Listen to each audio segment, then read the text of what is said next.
Hebrews chapter 11, New International Version.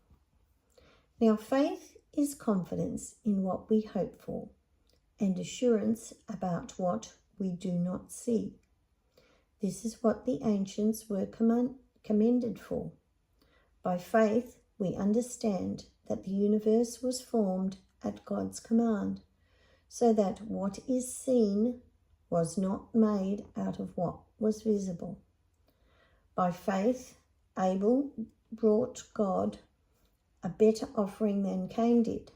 By faith, he was commended as righteous when God spoke well of his offerings, and by faith, Abel still speaks, even though he is dead. By faith, Enoch was taken from this life so that he did not experience death. He could not be found because God had taken him away. For before he was taken, he was commended as one who pleased God. And without faith, it is impossible to please God, because anyone who comes to him must believe that he exists and that he rewards those who earnestly seek him. By faith, Noah, when warned about things not yet seen, in holy fear, built an ark to save his family. By his faith, he condemned the world and became heir of the righteousness that is in keeping with faith. By faith, Abraham, when called to go to a place he would later receive as his inheritance, obeyed and went, even though he did not know where he was going.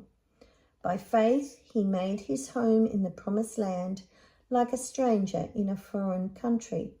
He lived in tents, as did Isaac and Jacob, who were heirs with him of the same promise.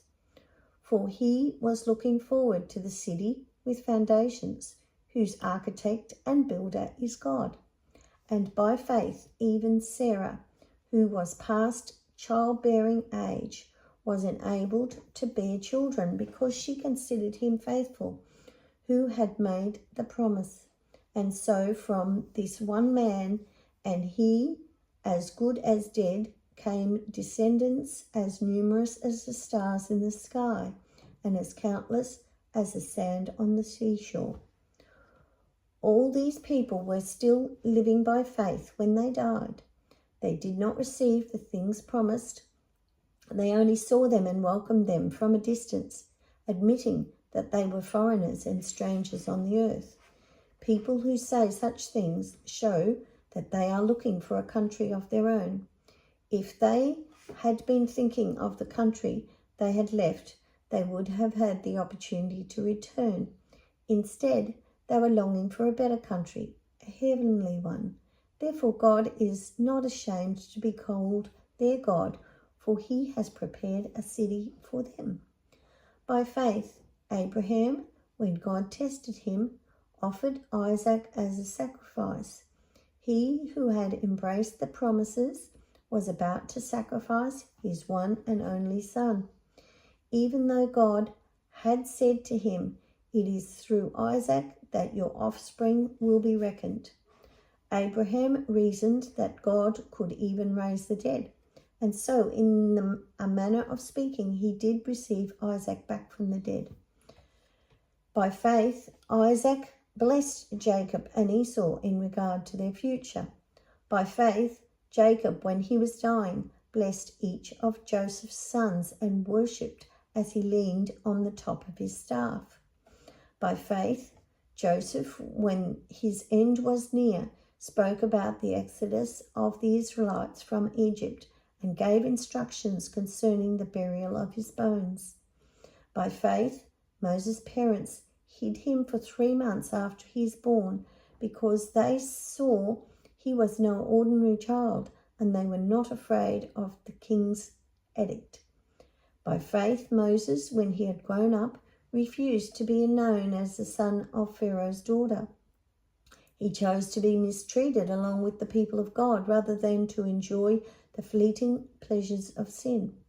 He regarded disgrace for the sake of Christ as of greater value than the treasures of Egypt, because he was looking ahead to his reward. By faith he left Egypt, not fearing the king's anger. He persevered because he saw him who is invisible. By faith he kept the Passover and the application of blood, so that the destroyer of the firstborn would not touch the firstborn of Israel. By faith people passed through the Red Sea on dry land, but when the Egyptians tried to do so, they were drowned.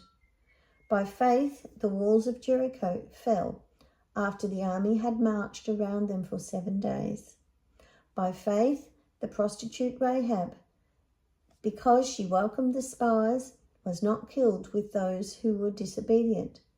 And what more shall I say?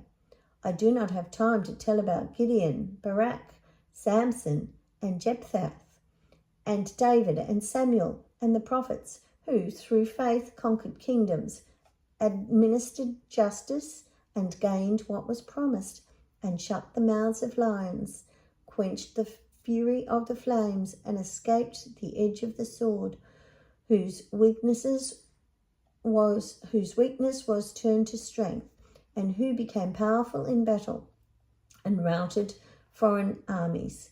Women received back their dead, raised to life again.